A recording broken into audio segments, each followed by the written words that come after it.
Estás escuchando La Carrera de Psicología en podcast, un recorrido completo por cada tema con base científica basado en el programa oficial de la Universidad Europea.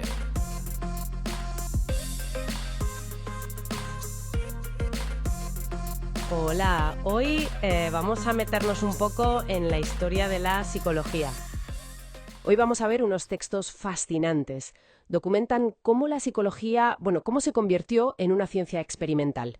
Exacto. Nuestra misión es sacar las ideas clave de estas fuentes, ver cómo se pasó de la filosofía, digamos más especulativa, a tener laboratorios. A los métodos propios, sí. Un tema que sale mucho en estos papeles es la necesidad de medir, de cuantificar la experiencia humana. Claro. Y ahí sitúan el arranque, con la psicofísica. Figuras como Weber, Fechner, intentaron ponerle números a las sensaciones. Las fuentes lo remarcan bastante. Sí. Esa búsqueda de cuantificación fue esencial. Preparó el terreno, por así decirlo. Para Wundt. Para Wilhelm Wundt, sí. Para que diera el paso definitivo. Los textos lo marcan como un antes y un después, ¿eh? La creación del laboratorio de Leipzig. Eso es. El primer laboratorio oficial, en 1879. Un hito, vamos. Y veremos qué dicen estas fuentes sobre sus métodos, la introspección controlada, por ejemplo. Incluso esos intentos de medir la velocidad del pensamiento, que tiene miga. Sí, sí. Pero los documentos no se quedan ahí. Nos llevan también a Ebbinghaus, cómo estudió la memoria. Y a Culpe, con los procesos mentales superiores. Exacto. Así que, vamos a desgranar lo más interesante de todo este material. Perfecto. Empecemos por donde sugieren los textos. La psicofísica. Una fuente destaca mucho a Weber. ¿Un fisiólogo? Sí, fisiólogo de formación. Y sus experimentos sobre cómo distinguimos estímulos. Explica bien su trabajo con los umbrales, ¿sabes? El mínimo y el diferencial. Justo. El mínimo para percibir algo. Y el diferencial para notar un cambio. Y según este análisis, su gran logro fue, la primera ley matemática en psicología. Y Fechner, otros documentos detallan cómo él formalizó esto. Le dio forma matemática.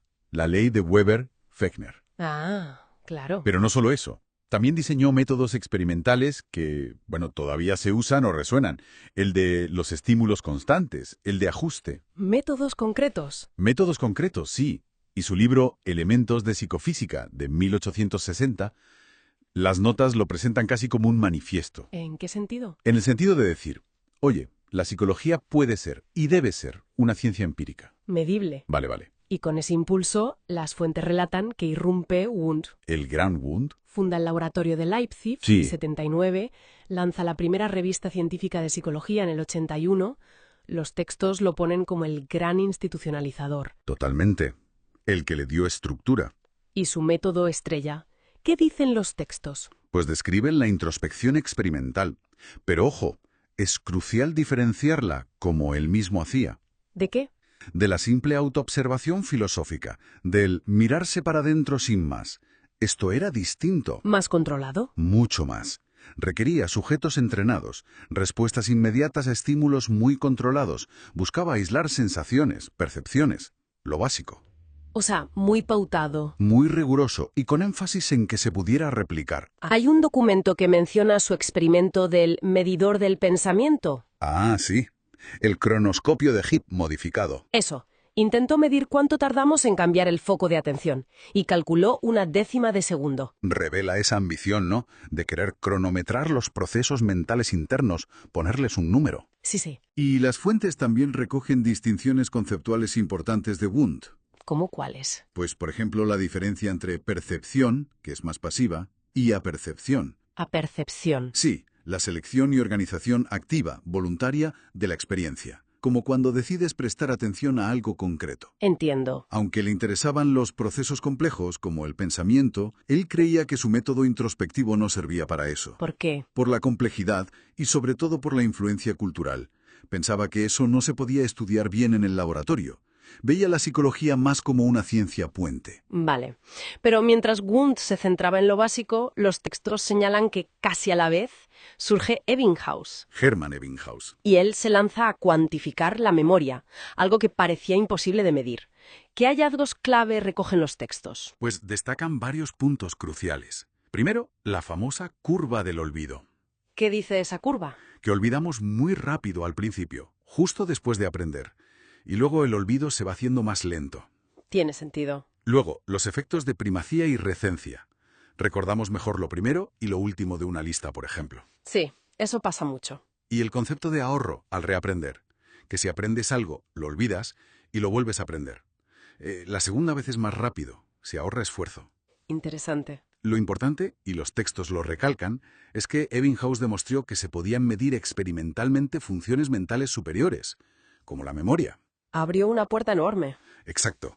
Y las fuentes también nos hablan de Kulpe y la escuela de Wurzburgo, que fueron, digamos, un paso más allá. Sí, abordaron directamente el pensamiento y desafiaron ideas muy asentadas. ¿Cómo cuál? Como la idea de que todo pensamiento necesitaba imágenes mentales. Ellos dijeron que no siempre. ¿Y cómo lo estudiaron? Usaron lo que llamaron introspección experimental sistemática. Pedían informes detallados, pero después de hacer la tarea mental. No durante. No durante, para no interferir. Y estos estudios, como reflejan los análisis que tenemos, revelaron cosas interesantes. Por ejemplo, Que la disposición mental, las instrucciones, las expectativas que tenías, afectaba al proceso tanto o más que el estímulo en sí. Ah, mira. Y muy importante, identificaron pensamientos abstractos, ideas que no se podían reducir a simples imágenes o sensaciones. Vale.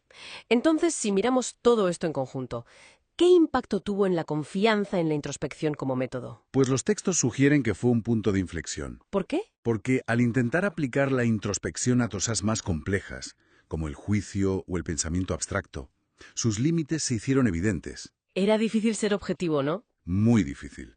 La subjetividad era un problema grande. Y eso, sumado a los hallazgos de Ebbinghaus y Kulpe, erosionó su posición como el método único o principal. Y abrió camino a otras cosas. Abrió la puerta a enfoques alternativos.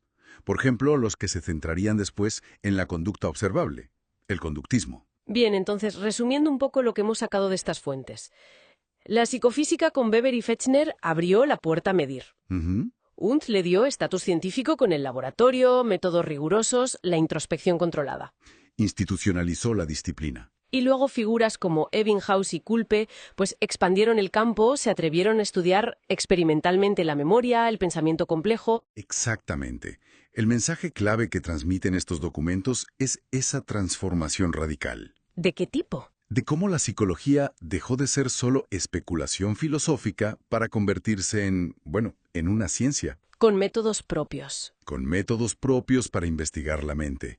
Se demostró que la experiencia interna, o al menos parte de ella, podía estudiarse de forma experimental, rigurosa. Y para terminar, una reflexión que me surge al leer sobre estos pioneros. A ver. Si ya entonces, con herramientas como la introspección sistemática, vieron lo difícil que era capturar objetivamente la complejidad del pensamiento, Sí. ¿hasta qué punto nuestros métodos actuales, incluso con neuroimagen, con modelos computacionales, con todo lo que tenemos, ¿Logran capturarlo todo? claro, logran acceder a la totalidad de nuestra vivencia subjetiva sin imponer sus propios filtros o interpretaciones?